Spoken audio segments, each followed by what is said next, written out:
Okay, so Alexander Povetkin tested positive for recently banned substance Meldonium.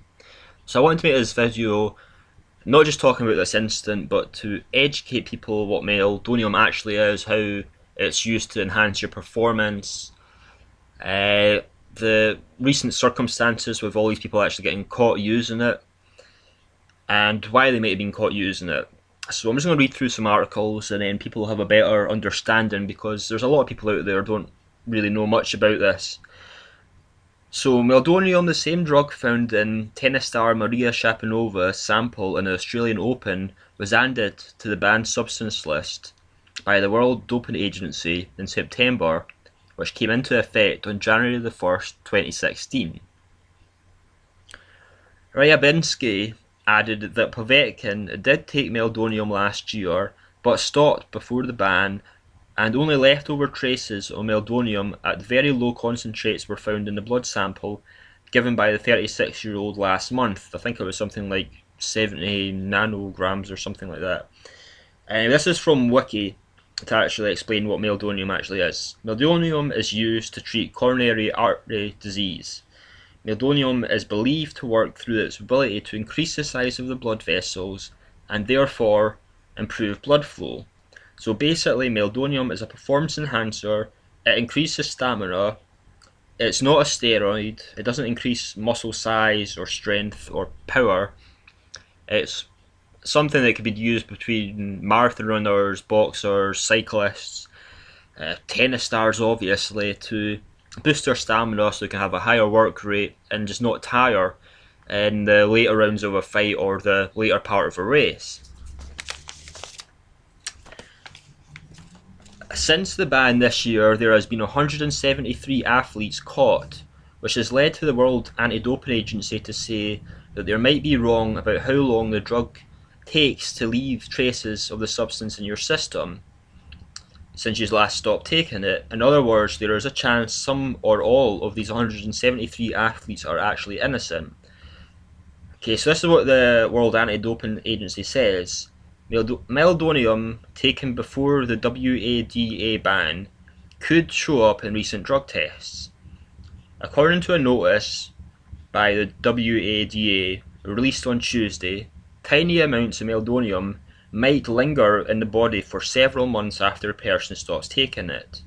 In other words, while the athlete's 2016 urine contained Meldonium, they might have actually stopped taking it since 2015, when it was still legal to do so. Limited data, it continues to say, limited data exists to date on a urinary excretion of Meldonium. Several studies are currently being conducted involving the WADA accredited laboratories, and WAD will share these results with the stakeholders when available. So in other words, the World Anti-Doping Agency is investigating this right now since there's been so many people being caught. They're starting to think that there's a chance anyway that it could exist in the body for a longer period of time than they first thought. So these people might have actually stopped taking it last year, but it's shown up several months after the last test. So these people being caught right now, all the 173 of them, mostly from Eastern Europe. Only one of them's been caught from Africa so far. That's only their continent that's had it show up in its test. So they think all these people, there's a chance anyway that they could be innocent, but there's also a chance that they've continued to take it after the ban.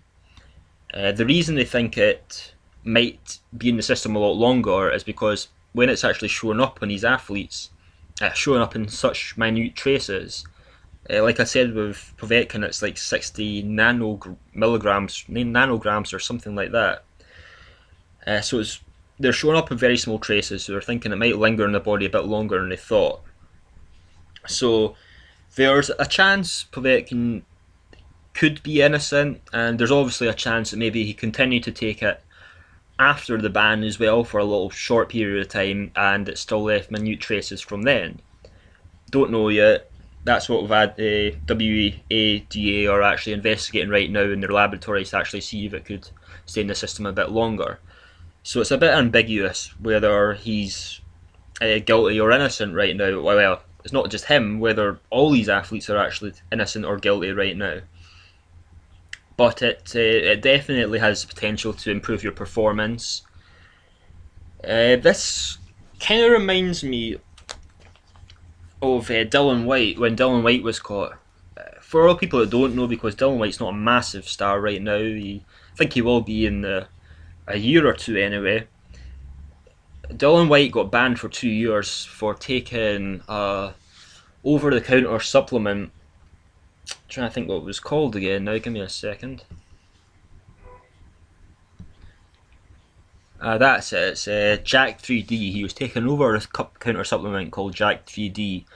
If anyone here actually goes to the gym, lifts weights, is really into it, takes protein powder or creatine, good chance you've taken Jack 3D as well at some point, just to give you a big extra boost to go to the gym. I'm not sure people still take these energy boosters now.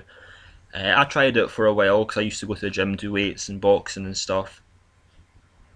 And it helped me for a week or so. I get anxious when I take it though, and I stopped taking it. But it had a banned, well, I wasn't banned at the time, but it had a substance called MEHA. I can't pronounce the chemical name because they're crazy long.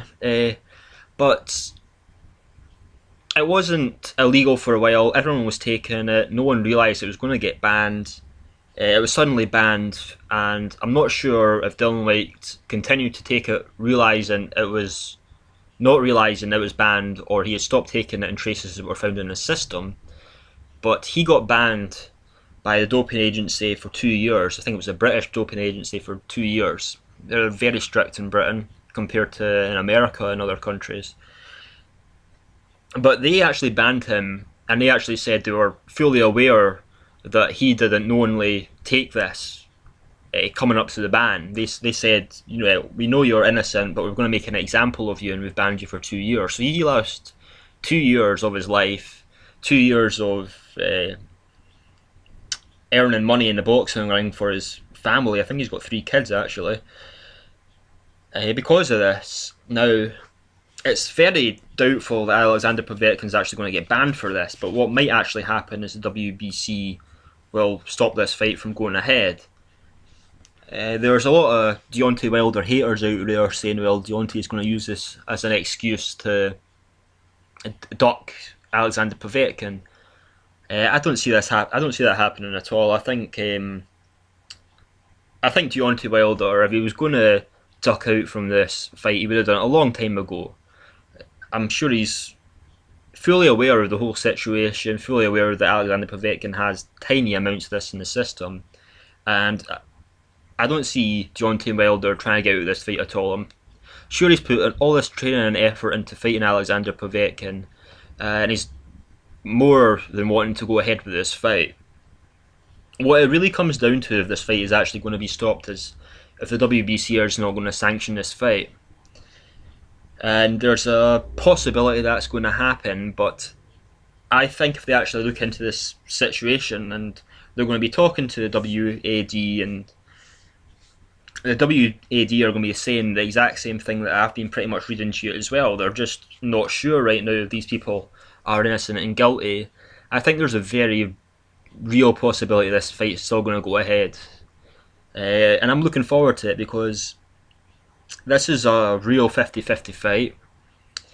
I think this fight's going to live up to everyone's expectations with the excitement. I think this has the potential to be the most exciting fight this year. I'm not saying it's definitely going to be the most exciting fight this year, but ever since I heard this fight was going to go ahead at the start of the year, I've been looking at this as probably potentially the most exciting fight of this year. And it's got to do with both their guys' power, the relentlessness of Alexander Povetkin to come forward and actually fight, and how robust Povetkin is. He's not just a pushover. He can take us some solid blows. Yes, he goes down, but he comes right back up again. And Deontay Wilder as well. He's a very powerful heavyweight, very tall, great long reach as well. He's got quite good skill. but he is vulnerable. I've been watching all his fights live, staying up till like 4 o'clock in the morning to watch them, and he always displays some vulnerability in his fights as well, and I think that makes for a very interesting fight as well, a very exciting fight as well. So I think this fight's still going to go ahead. I mean, according to all the information I've been reading through, it looks like it's really very likely to still go ahead, and we're still going to have this really massive, exciting fight to happen in Russia. So I'm still looking forward to it, and I'm still hopeful it's going to happen. So that's all I've really got to say.